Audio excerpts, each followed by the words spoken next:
미국의 정신분석학자입니다. 휴 미실딘 박사가요, 인간이 갖는 두려움의 근원을 영아기 때 모태로부터 태어나면서부터 세 가지 두려움으로 기인한다라고 그렇게 주장을 했습니다. 그 세 가지 두려움은요, 첫 번째가 떨어지는 두려움인데요, 엄마 뱃속에서부터 분리돼 떨어지면서 영아는 공포를 느끼게 되고, 그 공포는 훗날 실패에 대한 두려움, 뜻하지 않은 사고에 대한 두려움으로 이어진다라고 합니다. 또 두 번째는 큰 소리에 대한 두려움인데요, 조용한 엄마 뱃속에 있다가 여러 가지 소음이 들려오는 세상에 나오면서 아이 때 가졌던 그 공포는요, 훗날 남이 자신을 향한 비판에 대한 두려움, 그리고 폭력에 대한 두려움으로 이어진다라고 하는 거예요. 마지막 세 번째는 버려지는 두려움인데, 엄마 태아의 탯줄로 연결되어 있다가 끊어지는 그 버려짐에 대한 두려움은요, 훗날 헤어짐과 미래에 대한 두려움, 그리고 궁극적으로는 죽음에 대한 두려움으로까지 이어진다라고 합니다. 자, 여러분, 무슨 얘기일까요? 사람은요, 누구나 태어나면서부터 두려움이라는 감정을 가지고 태어나고 일평생을 그 두려움 속을 살아가다가 이 세상을 떠날 수밖에 없는 존재라는 겁니다. 자, 여러분, 그런데 이 자리에 모여 계신 하나님의 백성들에게 하나님은 이 성경 말씀 속에요, 안심하라, 두려워하지 말라라는 말씀을 무려 365회나 기록을 해 주셨거든요. 하나님의 뜻이 어디에 있을까요? 매일매일 두려움 속을 살아갈 수밖에 없는 이 땅 하나님의 자녀들에게 내가 있으니 두려워하지 말아라, 결코 두려움 속에 살아가지 말아라, 용기를 주시며 우리 손을 붙드신다라는 그런 약속의 말씀이 아니겠습니까? 자, 여러분, 오늘 설교의 제목이요, 유라굴로 광풍 속에서라는 제목입니다. 어쩔 수 없는 두려움을 안고 살아가는 이 땅의 유한한 존재인 저와 여러분들에게 하나님께서는 오늘 본문 말씀을 통해서 그 두려움에 어떻게 맞서기를 원하고 계시는지, 그 두려움의 문제를 어떻게 해결하기를 원하시는지 하나님의 음성에 함께 귀를 기울여 나가 보기를 소망합니다. 자, 먼저 지난주 나눌 말씀입니다. 20절 말씀인데요, 20절 다시 한번 눈으로 살펴보시기 바랍니다. 20절입니다. 여러 날 동안 해도 별도 보이지 아니하고 큰 풍랑이 그대로 있음에 구원의 여망마저 없어졌더라. 자, 가이사랴를 출발한 바울 일행이요, 무라에서 배를 갈아탑니다. 아드라무테노에서 알렉산드리아 배로 갈아타게 되는데요, 이 배는 화물 수송선이었다라고 지난주에 말씀을 드렸습니다. 자, 그런데 단 이틀이면 도착할 니도까지의 거리를 말씀을 살펴보니까 여러 날이 걸려서 간신히 도착했다라고 기록을 하고 있습니다. 왜요? 풍랑이 심상치가 않았거든요. 맞바람을 맞아서 이틀에 도착할 거리를 여러 날 고생해서 도착을 하게 되었던 겁니다. 그뿐만이 아니죠. 서쪽으로 계속 직진하면은 목적지인 로마에, 이탈리아에 도착할 수 있었는데 이 알렉산드리아 배가 계속해서 풍랑을 만나게 됩니다. 바람에 밀려서 점점 남쪽으로 밀려가게 돼 그레데 섬을 끼고 미항이라는 곳에 뜻하지 않게 도착을 하게 돼요. 자, 이 미항에서 겨울을 꼼짝없이 보내야 할 상황에 처했습니다. 자, 그런데 이 백부장 율리오가요, 바울의 말을 귀담아 듣지 않습니다.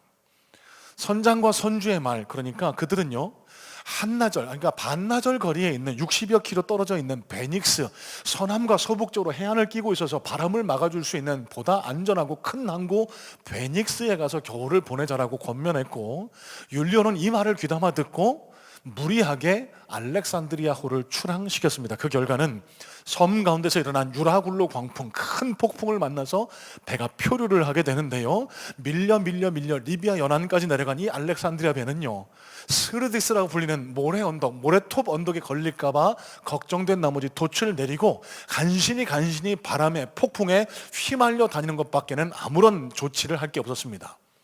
생명을 구원하기 위해서 그 배에 실려있던 생명과 같은 화물들을 전부 다 바다에 수장시킵니다. 기구들도 다 바다에 내던집니다. 왜? 돈보다 생명이 중요하다는 사실을 광풍 속에서 비로소 깨달았기 때문에요. 자, 여러분, 오늘 본문 20절 말씀은 그럼에도 불구하고 광풍은 수그러들지 않았고 자신들이 할 수 있는 모든 조치를 취해봤지만 더 이상 아무것도 할 수 없는, 해도 별도 보이지 않는 캄캄한 절망에 처한 상황을 우리에게 잘 전달해 주고 있습니다. 자, 여러분, 중요한 것은 죽음의 풍랑을 만난 이 276명의 선원과 일행들, 이들에게 가장 큰 문제는요, 그들을 몰아치고 있는 유라굴로 광풍이 아니었습니다. 그들 마음속에 있는 두려움이었습니다. 그들 마음속에 있는 절망이었습니다. 야, 이제 모두 끝났다. 더 이상 아무것도 할 게 없다. 나는 이제 여기서 그냥 죽는구나. 이 절망의 두려움이요, 그들을 아무것도 못하게 하는 지경까지 끌고 갔고, 여러분, 이 장면을 머릿속으로 한번 상상해 보실래요? 광풍이 몰아치고 있습니다. 여러분, 타이타닉이라는 유명한 영화 보셨을지 모르겠어요. 그때 이제 배가 막 침몰해가는 과정에 더 이상 소망이 없던 그 배에 있던 사람들의 모든 소망을 내려놓은 그 장면과 유사한 장면이지 않을까라는 상상을 해보게 됩니다. 자, 그 가운데 한 사람이 그들 앞에 일어나 이해할 수 없는 이야기를 하고 있습니다. 자, 오늘 본문 21절인데요 21절 다시 한번 눈으로 살펴보겠습니다. 21절, 여러 사람이 오래 먹지 못하였음에 바울이 가운데 서서 말하되, 여러분이여 내 말을 듣고 글에 대해서 떠나지 아니하여 이 타격과 손상을 면하였더라면 좋을 뻔하였느니라. 성경을 읽다 보면요, 때때로 참 이해하지 못할 그런 이야기들이 적혀 있는 것을 보게 됩니다. 오늘 말씀, 이 21절 말씀도요, 여러분 어떻게 들리세요? 뉘앙스 상으로는 이렇습니다. 바울이 되게 비아냥거리는 것 같아요. 비꼬는 것 같아요. 그 봐, 내 말 들었으면 이런 일은 안 당할 거 아니야. 내 말 안 듣더니 잘 됐다. 여러분, 이렇게 들리실까요? 물론 그렇게 들리실 수 있어요. 저도 그랬으니까요. 가만히 맥락을 따라서 이어지는 말씀을 살펴보니까요, 바울의 이 이야기는 미항에서 했던 이야기의 반복이었습니다. 여러분, 여러분의 돈, 여러분의 화물이 아무리 중해도 생명보다 중요하지 않습니다. 지난주 우리가 함께 나눈 말씀이죠. 우리의 구원보다 중요하지 않습니다. 그 돈 때문에 위험한 도박을 무릅쓰지 마세요. 이 사실, 물질, 돈보다 생명이 중요하다는 사실을 다시 한번 상기시켜 주기 위해서 바울은 이런 말을 꺼냈던 거예요. 그러면서 이야기를 이어갑니다. 22절입니다. 내가 너희를 권하노니 이제는 안심하라. 너희 중 아무도 생명에는 아무런 손상이 없겠고 오직 배뿐이라. 여러분, 상상이 되세요? 폭풍 가운데 할 수 있는 조치를 다 취해봤어요. 이제 더 이상 할 수 있는 게 아무것도 없습니다. 바다라고 하면, 항해라고 하면, 배를 모는 기술이라고 하면 누구에게도 뒤지지 않을 자신 있던 선장과 선주, 그 배에 탄 사람들조차 이제는 끝났다. 모든 화물을 바다에 수장시키고 기구까지 던져버렸는데도 이 폭풍을 헤어나갈 방법이 없다. 이런 절망에 빠져있는 그때 어떤 한 사람, 바울이었습니다. 그 사람이 일어나더니 이렇게 얘기하는 거예요. 이해 안 되는 얘기를 합니다. 안심하라. 여러분, 이게 과연 이해가 되는 얘기일까요? 이 안심하라는 바울의 이 권면을 이 헬라 원문으로 살펴보니까 더 이상합니다. 헬라 원문에 유디메오라는 단어가 쓰였는데, 이 유디메오라는 단어는 기본적으로 기뻐하라, 즐거워하라는 이런 의미를 가지고 있어요. 그러니까 이 배가 폭풍에 휘말려서 곧 침몰하기 직전, 다 물에 빠져 죽기 직전인 상황에서 바울이 이렇게 얘기한 거예요. 여러분, 기뻐하세요. 뭘 기뻐해요? 뭘 즐거워해요? 여러분, 이상한 거 아닙니까? 돌 맞을 얘기를 지금 하고 있는 거예요. 자, 그런데 바울의 이 이야기는 허풍이 아니었습니다. 단지 그들을 안심시키기 위한 립서비스도 아니었습니다. 그 근거를 이어지는 23절로 이어지는 말씀을 통해 바울이 밝히고 있는데요, 이렇게 얘기하죠. 내가 속한 바 곧 내가 섬기는 하나님의 사자가 어젯밤에 내 곁에 서서 말하되, 바울아 두려워하지 말라. 내가 가이사 앞에 서야 하겠고 또 하나님께서 너와 함께 항해하는 자를 다 내게 주셨다 하였으니 그러므로 여러분이 안심하라. 나는 내게 말씀하신 그대로 되리라고 하나님을 믿노라. 여러분, 바울이 왜 이런 이해할 수 없는 이야기를 할 수 있었을까? 유라굴로 광풍 가운데 다른 사람들은 다 절망에 빠져 손을 놓아버리고 이제는 다 죽었다라고 하는 상황 속에서 왜 바울 한 사람만 안심하라, 그것도 즐거워하라, 기뻐하라 라는 이런 선포가 그의 입술을 통해 흘러나올 수 있었을까? 여러분, 아무리 사도 바울이라고 해도 여러분, 이 배 안에 있던 사도 바울에게 그 광풍이, 이 폭풍이 바울만 비켜갔을까요? 아니겠죠.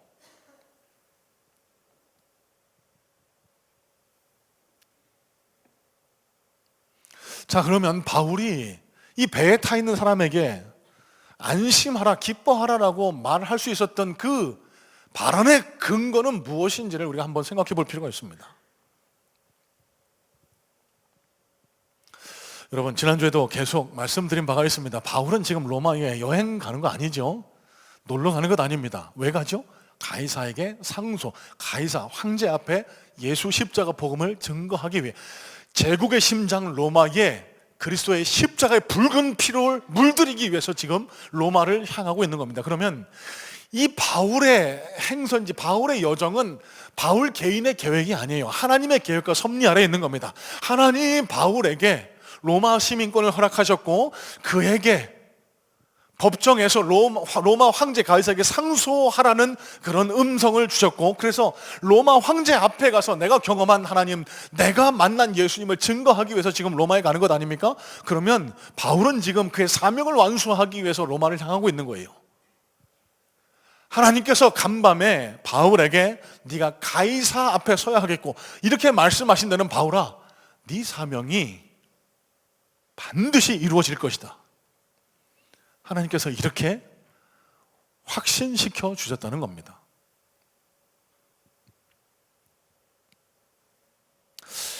여러분, 여기서 우리가 뭘 깨달을 수 있을까요? 제가요, 종종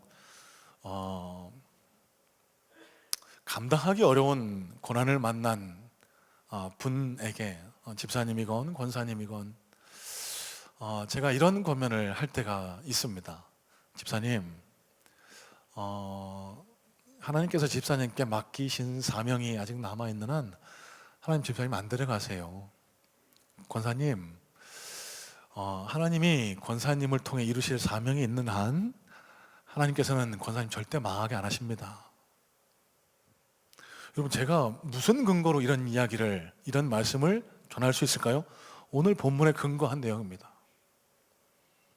여러분, 바울이 나는 내게 말씀하신 하나님의 말씀을 그대로 믿노라라고 선포하죠. 예, 저도 그대로 믿습니다. 바울이요, 하나님께서 맡기신 사명이 끝이 안 났어요. 그래서 바울은 비록 죽음의 광풍, 유라굴로 광풍에서 이리저리 휩쓸리며 죽음이 코앞에 다가온 그런 위기 앞에 있지만 절대로 절망하거나 낙담하지 않습니다. 두려움에 휩싸이지 않습니다. 왜요? 그에겐 사명이 남아있기 때문에. 하나님의 말씀이 사명 있는 자에게 임했고, 안심하라, 네가 가이사 앞에 설 것이고 이 배에 타고 있는 생명 모두를 너에게 다 붙여주겠다. 하나님의 음성이 그에게 임할 수 있었다는 사실, 여러분 꼭 기억하시길 바라요. 사명이 있는 자 결코 실패하지도 하나님께서 데려가지도 않으십니다. 여러분, 그러면 우리의 삶의 자세를 바로 하실 수 있어야 돼요. 제가 지금 오늘 예비하는 모든 분들에게 여러분 하시는 일 다 내려놓고 신학교 가라고, 다 목사님, 전사님 되라고 이런 말씀 드리는 거 아니에요. 여러분, 우리 각기 하나님께서 허락하신 사명이 다 다릅니다. 어떤 분에게는 목회자의 사명도 주시지만 어떤 분에게는 섬기는 사명도, 어떤 분에게는 세상을 변화시킬, 세상에서 보다 나은 삶을 만들어갈 그런 사명도 허락하세요. 여러분이 서 계신 그 자리가 하나님께서 보내신 사명의 자리임을 기억하시기를 주님의 이름으로 축복합니다. 여러분, 우리가 아무 의미 없이 살아가는 게 아닙니다. 내 자신 목구멍에 풀칠하려고 살아가는 게 아니에요.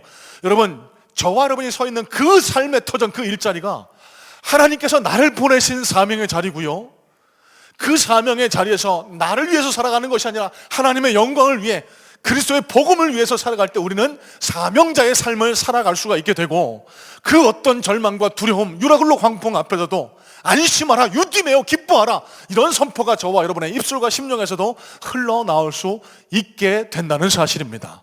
소망하기는 우리 성문의 모든 성도님들, 어느 자리에 어떤 모습으로 살아가시든지 간에 여러분이 계신 자리에서 하나님을 높여드리고 하나님께 영광을 올려드리는 그런 사명의 삶을 살아가시기를 주님의 이름으로 축복합니다. 그래서 지금 마주하고 있는 광풍을 앞에 두고 계신 분들이나, 또 살아가다 보면 만날 수 있는 그 어떤 유라굴로 광풍 앞에서도 두려움에 휩싸여 절망하고 낙담하고 포기하는 것이 아니라 오늘 본문의 바울처럼 그 절망 가운데 있는 자들 가운데서 일어서서 안심하라. 하나님이 지금 나와 함께하고 계신다. 하나님이 나를 도우실 것이다. 하나님이 나를 일으켜 세우실 것이다. 이 확신 속에 두려움 없는 삶 살아가는 우리 복된 그리스도인들 다 되시기를 주님의 이름으로 축복합니다. 자, 두 번째입니다. 23절 말씀을 다시 한번 묵상해 볼 텐데요. 23절입니다. 내가 속한 바 곧 내가 섬기는 하나님의 사자가 어젯밤에 내 곁에 서서 말하되 안심하라, 기뻐하라, 유디메오라고 선포할 수 있었던 근거에 대해서 바울이 변증을 하고 있는 내용이죠. 자, 여러분, 이 구절 속에서 우리가 뭘 깨달아야 될까? 여러분, 제일 먼저는 바울이 하나님을 어떻게 표현하고 있나 잘 눈여겨보세요. 내 하나님이라고 분명히 표현합니다.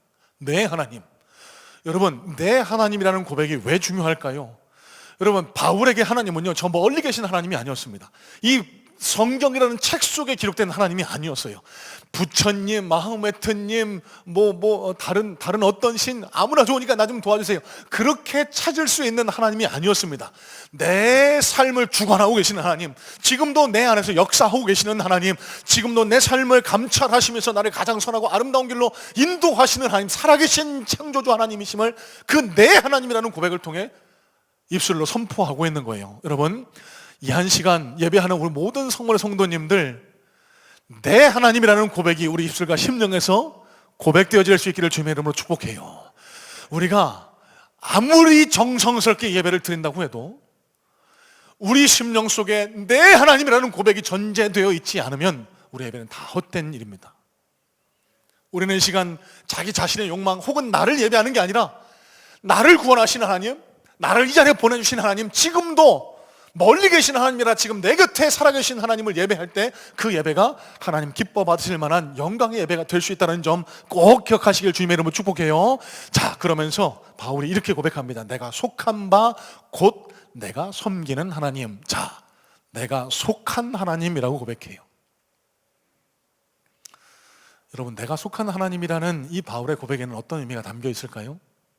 바울은 왜 이 절망의 한가운데, 유라굴로 광풍 한가운데서 안심하라라고 선포할 수 있었을까요? 나는 하나님께 속해 있기 때문이라는 자기 정체성에 대한 고백 때문이었습니다.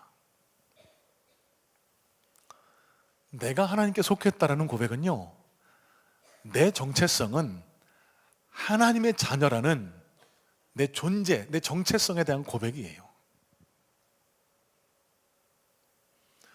여러분, 이 자리에 계신 분들 누구나 다 어떤 집단, 어떤 기관에 여러 소속을 가지고 살아가고 계신 줄로 믿습니다. 가장 먼저는 가정이요, 두 번째는 내 직장이요, 일터요, 사업장이요, 세 번째는 친교 모임, 여러 가지 사교 모임, 여러 가지 목적의 모임 등등등이 될 수 있겠죠. 여러분, 삶을 살아가시다가 혹 만날 수 있는 유라굴로 광풍 앞에서 두려움 없이 담대할 수 있는 근거 하나를 제시해 드립니다. 여러분의 소속감을 바로 하세요. 여러분의 정체성을 바로 하시기 바랍니다. 나는 그리스도인입니다 라는 이 정체성이 여러분 존재를 표현하는데 몇 번째 설명이 된다고 생각하실까요? 나를 낯선 누군가에게 소개할 때 제일 먼저 나를 어떻게 소개하는가를 머릿속으로 한번 떠올려 보시라는 말씀입니다. 저는 물론 이렇게 저를 소개합니다. 저는 성문교회 목사입니다. 여러분들은 어떠세요? 물론 여러분 가지고 계신 명함을 다 폐기하고 성문교회 안수집사 누구 이렇게 명함을 다시 제작하라고 드리는 말씀 아니에요. 이 회사에 속하고 이 모임에 속하고 저 모임에도 속하지만 나는 교회 다닙니다. 여러분, 그 소속감으로는 하나님의 자녀로서 누릴 수 있는 특권도, 풍랑 한가운데서 유디메오라고 외칠 수 있는 담대함도 갖추기 어려울 수 있습니다.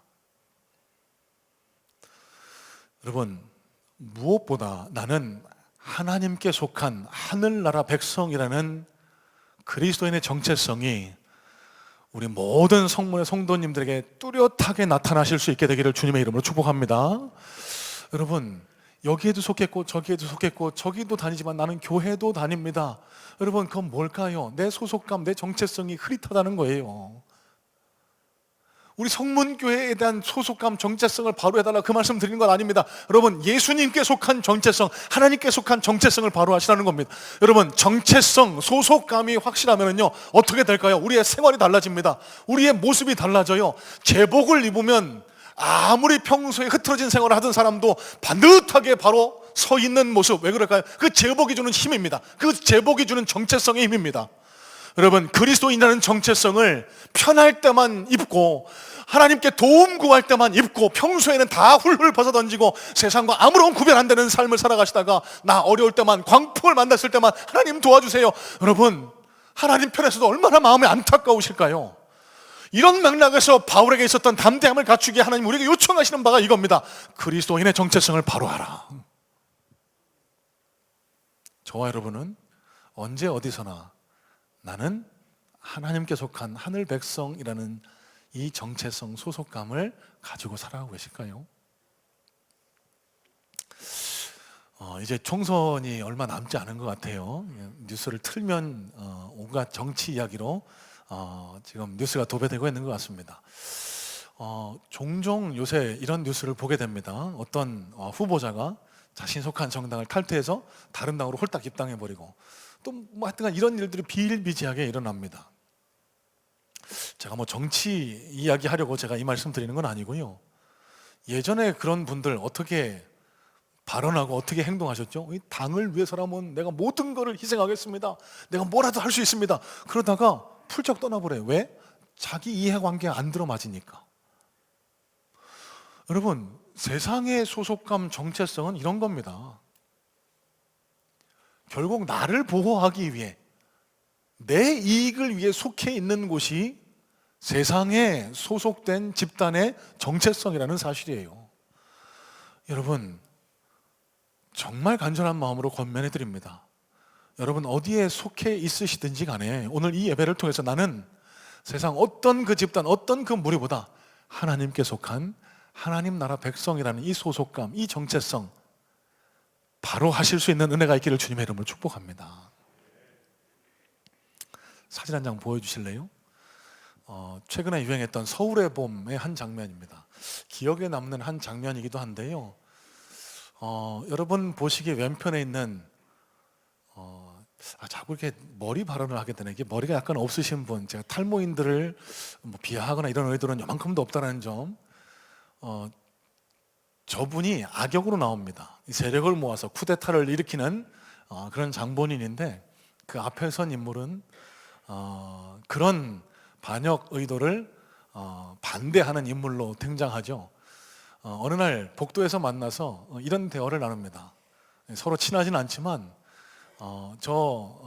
머리가 별로 없는 분이 이참에 우리 좀 친해져 봤으면 좋겠다고, 나랑 같은 편 하면은 우리가 또 큰일도 하고 얼마나 좋겠냐고.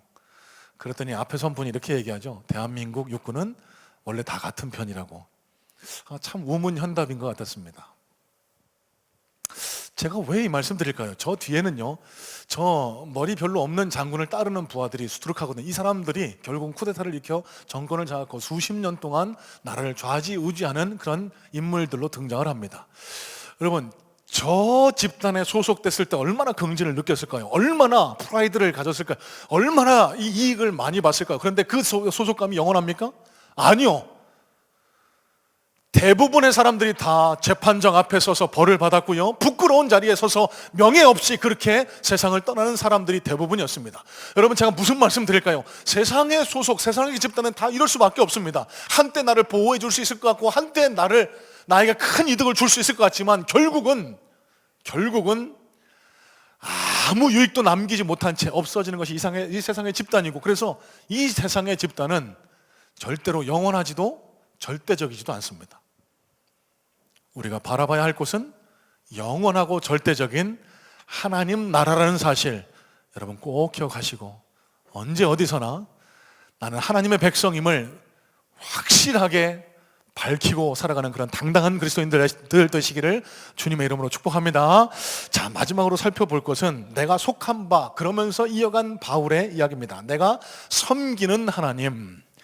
자, 내가 속한 바, 내가 섬기는 하나님. 이 구절을 통해서 한번 생각해 봐야 할 중요한 교훈이 있습니다. 여러분, 속한 것과 섬기는 것은 늘 동일하지만은 않습니다.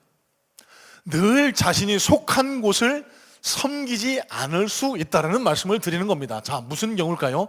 여러분, 바리새인들, 유대교인들, 하나님께 속한 사람들이라고 자기 자신을 드러내지만, 정체성을 드러나지만 하나님을 섬깁니까? 아니요, 자기 자신을 섬겼습니다. 자기 자신의 기득권을, 이익을 섬겼습니다. 탐욕을 섬겼습니다. 그 결과 하나님 진노의 심판 아래 서게 되죠. 예수님을 십자가 못 박아 죽이는 데까지 가게 되죠.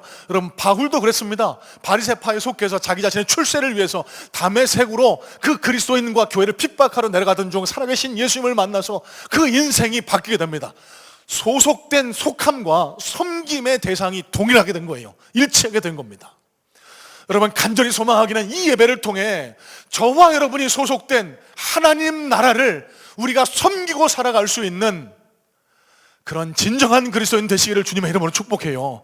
여러분, 나는 하늘 백성이라고, 하늘 나라에 속했다라고 하면서 내 자신만을 섬기고 세상을 섬기고 죄악을 섬기는 그런 이율배반적인 그리스도인이 아니라 내가 속한 바, 내가 섬기는 하나님이라는 바울의 당당한 고백이 나올 수 있는 것처럼 나는 하나님을 위해 살아간다고, 나는 하나님을 섬기고 살아간다라는 이 당당한 고백이 우리 속에서 드려질 수 있으면 좋겠습니다.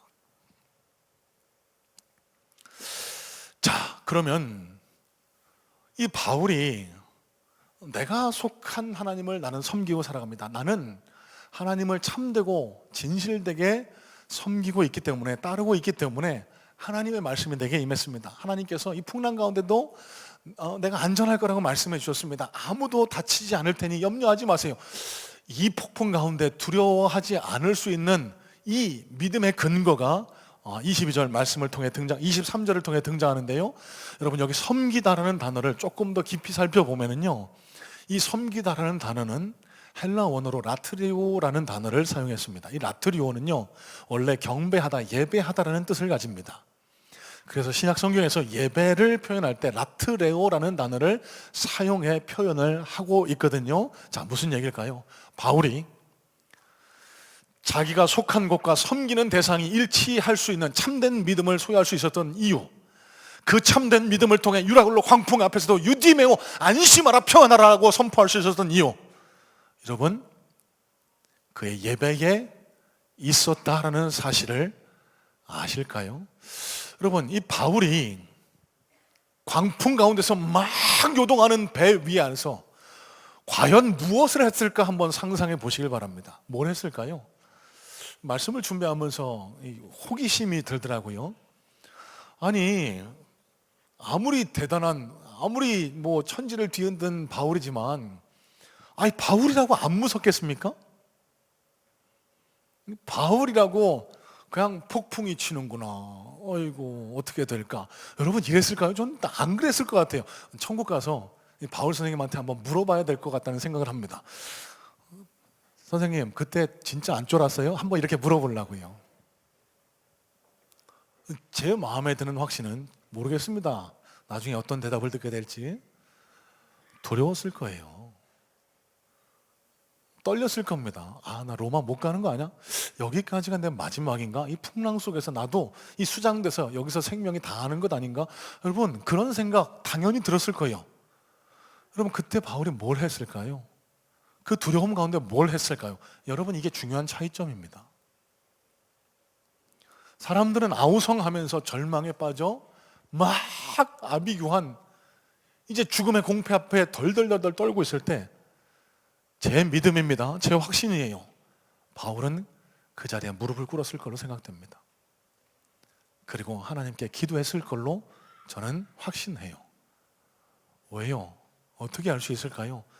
저는 빌립보 감옥에서 바울의 모습을 기억하거든요. 바울 역시도 그 빌립보 감옥에서의 경험을 생생히 기억하고 있을 겁니다. 아시아에서 유럽으로 처음 넘어간 성 빌립보에서 귀신 들린 한 가여운 여인에게서 귀신을 쫓아내줬습니다. 칭찬받아 마땅한데 그 귀신 들린 여종의 주인들이 그를 고소합니다. 실컷 매맞고 빌립보 지하 감옥에 갇혔습니다. 그때 바울과 실라가 뭘 했다고요? 자막을 한번 보여주세요. 사도행전 16강 25절입니다. 한밤중에 바울과 실라가 기도하고 하나님을 찬송하매. 한밤중에 가장 깊은 절망의 골짜기에서 바울과 실라는 뭐 했다고요? 기도하고 찬송했습니다. 하나님을 예배했던 거예요. 여러분, 그 예배가 어떤 능력을 가져왔는지 잘 기억하실 겁니다. 하나님의 옥토를 흔드셨습니다. 발을 묶고 있던 착고를 풀어주셨습니다. 저절로 옥문이 열리게 하시고 그 간수, 그 감옥을 지키고 있던 간수의 가족을 구원하시고 그 빌립보 성이 주를 믿는 백성으로 넘쳐나는 역사를 그 예배를 통해 허락해 주셨다는 겁니다. 언제 예배했다고요? 한밤중, 절망의 한밤중에. 여러분 꼭 기억하시길 바랍니다. 저와 여러분들도 살아가시다 보면 이 유라굴로 광풍을 만난 것 같은 절망의 한가운데 서 계실 수 있습니다. 그때 하나님께 속한, 하나님을 섬기고 살아가는 저와 여러분들이 해야 할 일은 하나님을 예배하는 겁니다. 하나님께 나와 기도하시고요, 여러분 선 그곳에서 하나님을 기억하며 찬송하고 기도하세요. 그 예배 가운데 하나님이 오늘 바울에게 주셨던 그 음성도 들려주실 겁니다. 사랑하는 아들아, 내 딸아, 두려워하지 마. 안심해. 내가 너와 함께 할 거야. 불 가운데로 지날 때도 내가 너와 함께 할 거고, 물 가운데로 지날 때도 내가 너와 함께 할 거야. 지난 주간에 사역자 수련회를 제주도에서 가졌습니다. 코로나 때문에 한 4년여간 갖지 못했던 사역자 수련회기에 의미가 특별했는데요. 저는 또 설교 준비 관계로 다른 사역자님들보다 하루 먼저 좀 먼저 올라오게 됐어요. 비행기를 타기 위해서 제주공항으로 가는 길에 날씨가 좀 좋지 않았습니다. 먹구름이 잔뜩 끼고요, 빗방울도 간헐적으로 쏟아지는 그런 좋지 않은 날씨, 바람도 매우 거세게 불었거든요. 농담이긴 하지만 이런 이야기를 했습니다. 목사님, 이거 비행기 뜰 수 있을까요? 비행기 다시 돌아오는 것 아니에요? 그럼 뭐 하루 더 있다 가죠. 뭐 제주공항에 도착을 했고요. 얼마간에 비행 준비를 마친 비행기가 활주로를 떠나서 이제 이륙을 하기 시작했습니다. 언제나처럼 이륙할 때는 좀 긴장되고 떨리게 마련인데요.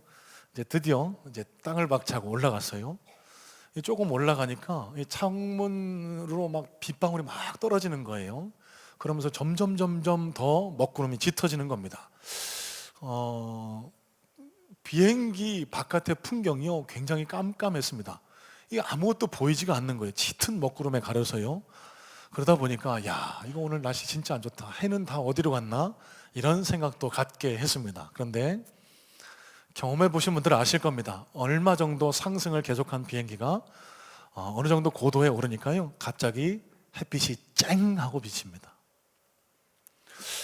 밑에서 바라봤을 때는 까만 먹구름, 짙은 먹구름이었는데요, 위에 올라가니까 또 위에 구름은 또 되게 예쁩니다. 양탄자처럼 하얀 구름이 쫙 밑에 깔려 있고요, 해는 쨍하게 비추면서 너무너무 밝게 갠 파란 하늘을 볼 수 있게 되었습니다. 여러분, 그리스도인의 예배에는 이런 능력이 있습니다. 세상을 살아가는 연약한 존재이기에 우리는 늘 우리의 문제, 우리의 풍랑만을 바라보고 두려움에 휩싸일 수 있지만, 예배를 통해 항상 우리를 지켜보고 계시고 우리를 향해 손 내밀고 계시는 그 하나님께로 우리의 영적 수준을 올리는 겁니다. 그 하나님께로 더 가까이 다가가는 겁니다. 그러면 어느 순간 우리의 심령을 짙게 끼어있던, 온통 어둡게 하고 있던 먹구름은 사라지고 환한 빛이 하늘로 비춰오는 그런 놀라운 역사를 우리도 경험하게 될 줄로 믿습니다. 여러분, 유라굴로 광풍 속에서 우리가 해야 할 일을 세 가지로 말씀을 드렸습니다. 여러분, 하나님을 예배하시길 바라요. 그리고 나는 하나님께 속한 하나님의 백성이라는 사실을 기억하시고, 하나님께 속한 백성임을 기억하고 언제 어디서나 사명을 따라 살아가는 그런 참된 그리스도인들 되시기를 주님의 이름으로 축복합니다. 그럴 때 하나님의 능력, 하나님의 도우심 속에 우리를 덮고 있던 그 유라굴로 광풍은 어느덧 사라지고, 하나님께서 허락하신 맑고 환한 하나님의 은혜와 하나님의 복이 저와 여러분 심령과 삶에 가득 충만할 수 있게 되기를 주님의 이름으로 소망하고 축복합니다. 기도하겠습니다.